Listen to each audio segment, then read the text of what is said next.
With Reverend Sky on sabbatical, we have been blessed with wonderful, profound, and powerful guest speakers.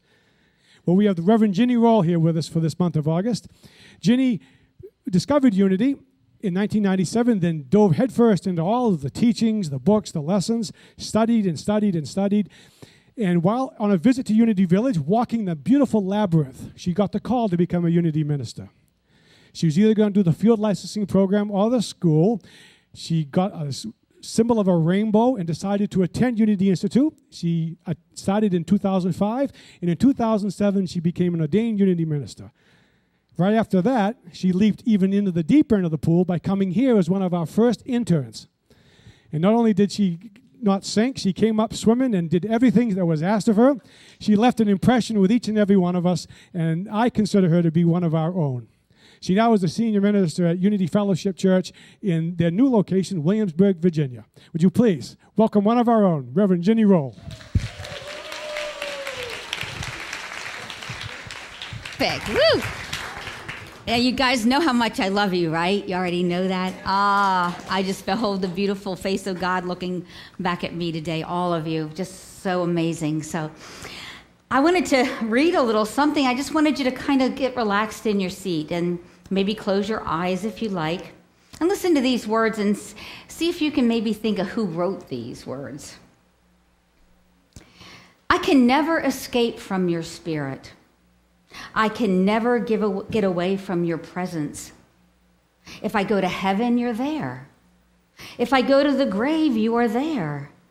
If I ride the wings of the morning, and if I dwell by the farthest oceans, even there your hand will guide me, and your strength will support me.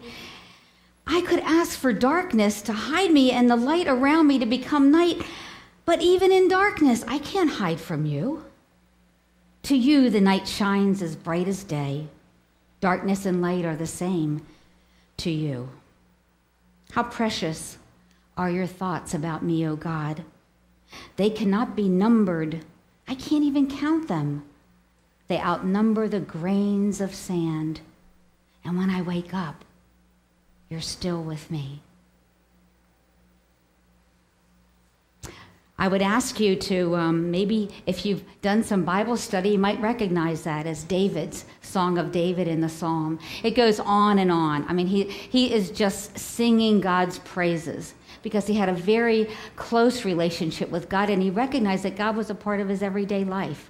So this was his prayer to this infinite, indwelling Spirit of God. And so we begin our own journey, and I ask the question, are you a mystic?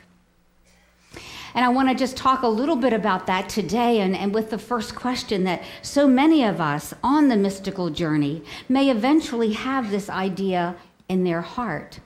But sometimes it takes us a little while to get there. So the question would be, the mystical journey may begin when you get to a point in your life where you say, "Where are you, God?" Because sometimes the mystical journey doesn't start when we're real young, but it's later on in life, after we've kind of bumped around a little bit. Maybe we've had dealings with a tragic event or a major change in our life. Maybe we're having a health challenge or having a faith challenge. Maybe we feel confused and lost. And maybe sometimes we just say, "Where are you, God? If there is a God, where are you? I don't know." And the prayer might sound like this. So once again, if you'd like to just close your eyes and relax for a moment. Imagine this could be a conversation that you have with God. Where are you? I am here. But I can't see you. Yet I am the light you see by. I can't hear you. Yet I speak through your voice. And God, I can't feel you. Yet I am the power at work in your hands. You are at work? Though you do not understand my ways. You really are at work? Though you do not understand my works. You are not strange visions. I am not mysteries. Only in the absolute stillness, beyond self, can you know me as I am, and then but as a feeling and a faith. And yet you're here? Yet I hear, yet I answer. When I need you? I am there. Even if I deny you? I am there. Even when I feel so alone sometimes. I am there. Even when I'm fearful. I am there. Even when I'm in pain. I am there. I am there when you pray and when you do not pray. I am in you and you are in me. Only in your mind can you feel separate from me, for only in your mind are the mists of yours and mine. Yet only with your mind can you know me and experience me. Empty your heart of empty fears. When you get yourself out of the way, I am there. You can of yourself do nothing, but I can do all, and I am in all. Though I may not see the good. Good is there, for I am there. I am there because I have to be, because I am. Only in me does the world have meaning. Only out of me does the world take form. Only because of me does the world go forward. I am the law on which the movement of the stars and the growth of living cells are founded. I am the love that is the law's fulfilling. I am assurance. I am peace. I am oneness. I am the law that you can live by. I am the love that you can cling to. I am your assurance. I am your peace. I am one with you. I am. Though I fail to find you. I do not fail you. And though my faith is so unsure sometimes. My faith in you never wavers. It's because you know me. Because I love you. Beloved, I am there. I don't know if you've ever said that prayer in your heart, like, where are you? You know, others say you're around, but I don't understand that. I don't know that. I don't feel that. And I just love, this is actually from James Dillett Freeman, also the poet laureate of Unity. And I think it's beautiful because it does tell us without a doubt who we are. So, on our journey as a mystic, what is a mystic? The mystic is one who pursues a conscious awareness of an ultimate reality, divinity, spiritual, transcendent truth, or God through direct experience, intuition, instinct, or insight. And I dare to say that I can almost guarantee you that if I said to you, have you ever had an experience of God in your life? Where you've literally felt that presence of God. You either saw something or you felt it in your room or wherever you were, and you go, oh my gosh, I feel that. I feel that oneness. We also learn it through intuition, those little guidances within our being that actually we talked about the last 2 Sundays, where we get that little, oh, I need to do that. Instinct. Many people now recognize and know and say that we, in our innate beingness, we know we are part of something greater than what our human journey shows us. That we are part of so much more than that. And then also through our insight. How many times have you been reading something or got an aha moment, is kind of what we call it in Unity. You read something and all of a sudden it's like, oh my gosh, I finally get that. I understand it. I call it my Rubik's Cube moment. Remember, you folks remember the Rubik's Cube? You had to line up all of those colors. It's like, all of a sudden you get that one, all the colors fall into place. It's that feeling. What is mysticism? This definition of mysticism comes from Ken Wilber. Ken Wilber is a Buddhist and a psychologist, and he works a lot with the evolution of consciousness. And he does an amazing work with this understanding of how we do move in consciousness. This is his definition of mysticism. In the deepest part of your true being, in the very center of your own pure awareness, you are fundamentally one with Spirit, one with Godhead, one with the All, in a timeless, eternal, and unchanging fashion. You know, I kind of love that idea because we talked the last 2 weeks about what do we do about changes in our lives? How do we manage that? How do we move forward? What do we do? I will guarantee you without a shadow of a doubt, the only thing that does not change is our oneness with the infinite. It is always there. We're always one with it, living it, breathing it, moving it through us, and we can't separate from it. There's nowhere to run. There's nowhere to hide. We're always with that inner spirit.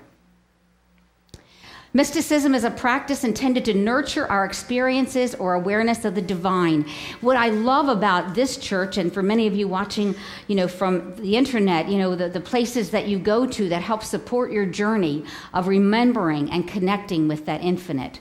The classes that are taught here, the experiences that Unity Church of Hawaii offer are so numerous to remind us over and over again, don't forget who you are. Don't forget who you are. You come here on church on Sunday and you say things like there's only one presence and one power. You look at one another, see the Christ in each other. You see the Christ. You hold that vision for each one of us. Sometimes we forget.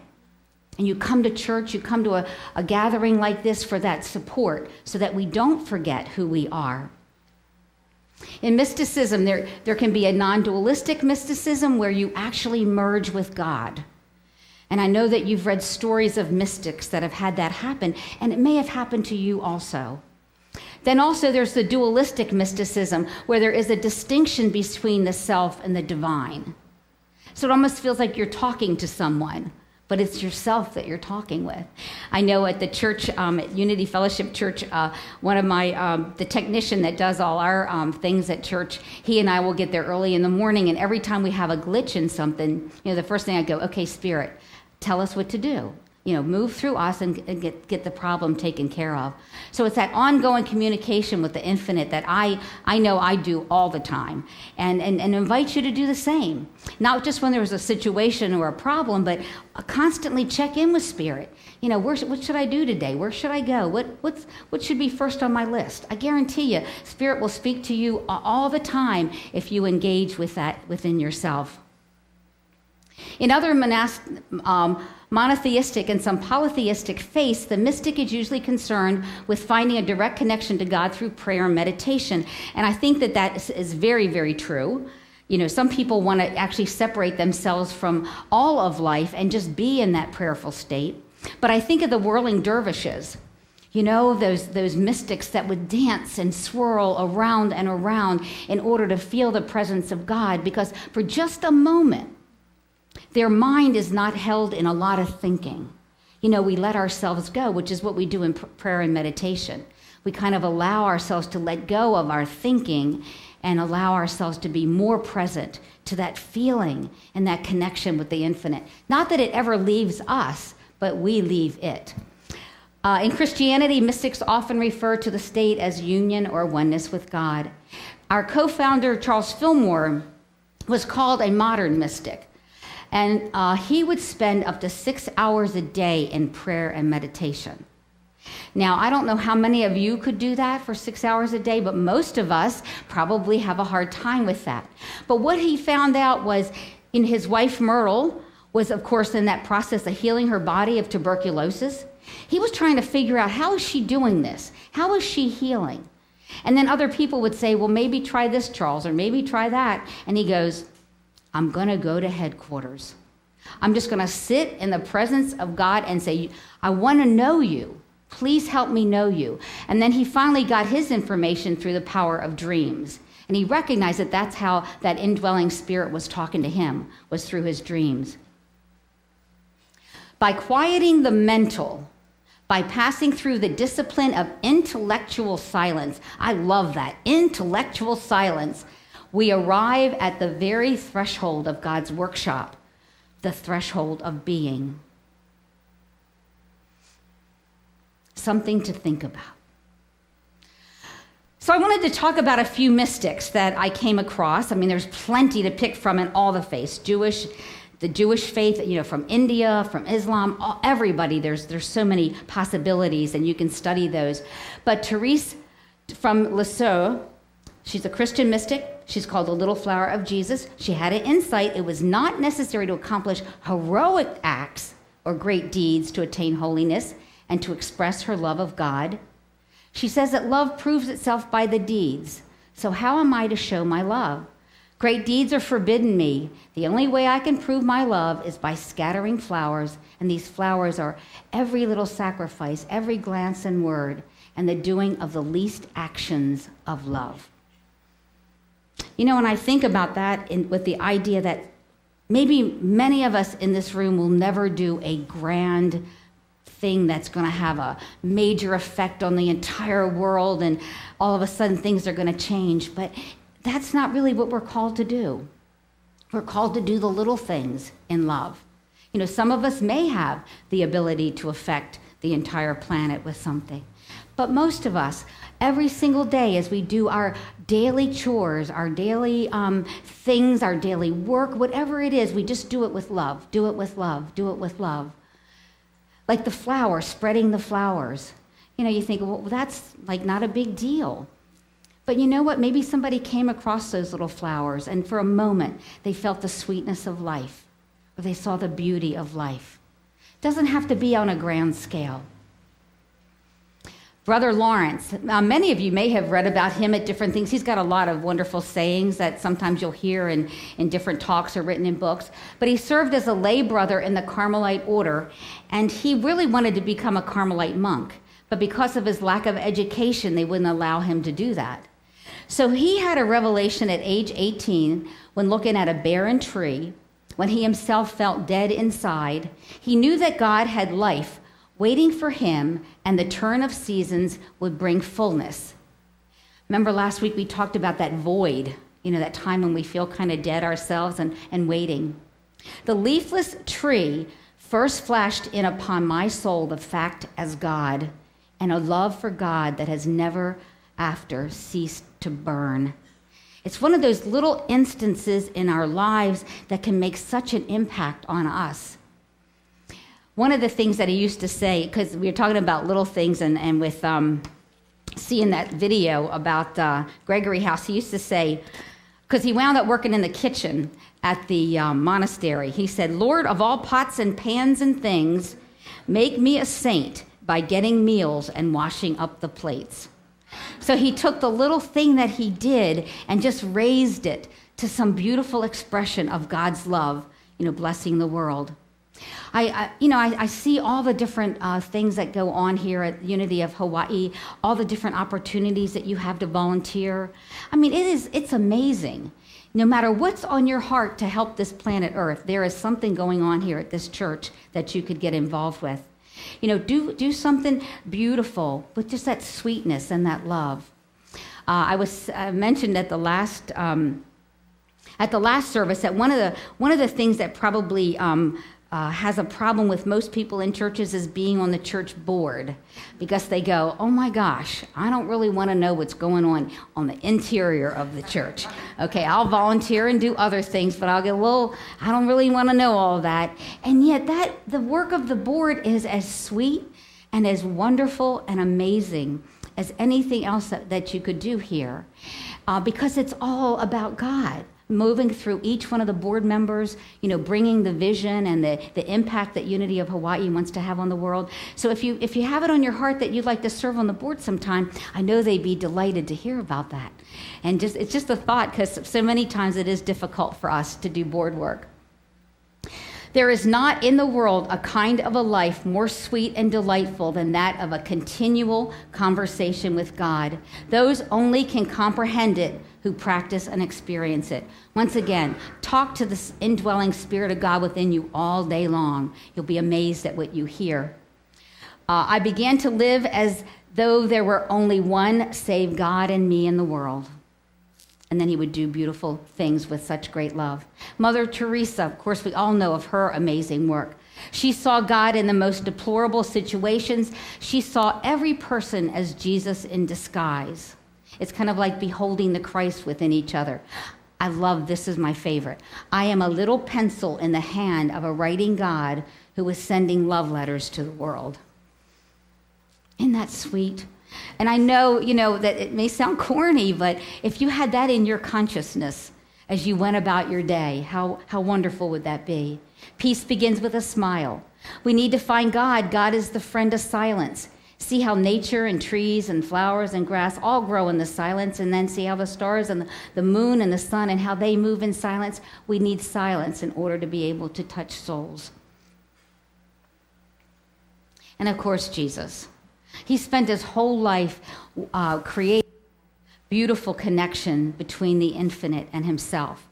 Not for himself, but that he could tell all of us, you know what, and so are you. You are one with God, just like I have discovered within myself. His entire life was the discovery of his union with the Father, not just for himself, but to tell all of us. So he would say things like, the Father and I are one, or I am the resurrection and the light, or I am the light of the world. And then William Wordsworth, an English romantic poet, said, our birth is but a sleep and a forgetting. And that's really all that happens. You know, when we take on this human journey, we just kind of forgotten the spirit side of us. You know, the world is so filled with visuals and sounds and just the interactions of so many things that we've forgotten sometimes that we are one with this presence of God. And so when we come to a service on Sunday and we see each other and we can help each other remember that. And that's how I see it, the importance of coming to a church service. And then finally, how do we live the life of a mystic? When we get quiet and still in time of prayer and meditation. When we get quiet and still and listen to those intuitive hunches or feelings, ideas and thoughts, and then bring them forth in our lives to bless the world. When we relax our mental struggles and stop just trying to always figure it all out. When we receive the word of God into our hearts and feel alive and creative, and when we live from the center of our being out into the world. And when we do everything with great love. So it doesn't take a lot to be a mystic. And I know already that you all already are. Because everyone that is sitting in this room is working and creating that connection with the indwelling God in whatever way works for you. And we just know that for each other. We hold that. We see it, right? It's so beautiful. There's one particular type of prayer that was one of the things that really shifted in me a lot, is something called contemplative prayer. And many of you may understand or know what that is. It's been talked about a lot by Thomas Keating, and he introduced this type of prayer into the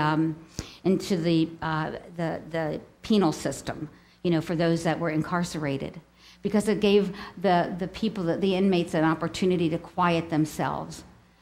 And this is how you do it. So if you'd like to just close your eyes and allow yourself to just relax, talking about being in the presence of God and God in the presence of you without any conversation. Reminds me of like if you have a very, very, very good friend, or maybe your spouse or your significant other.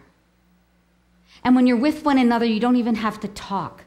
You just love being with that person. You just sit with them and share what's going on. And I envision in this centering prayer that it's God and I sitting on a rocking chair, and God is enjoying my presence, and I am enjoying God's presence without any talk. We're invited to select a word so that if our mind starts to drift off and start chattering, we very gently bring ourselves back with the word. So gently that it is like a feather landing on your hand. So maybe you pick a word. Maybe it's love or joy, harmony or peace, whatever word evokes that centeredness in you. And then you just be still.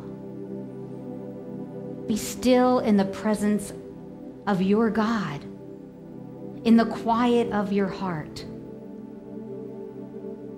Feel how that would feel for you.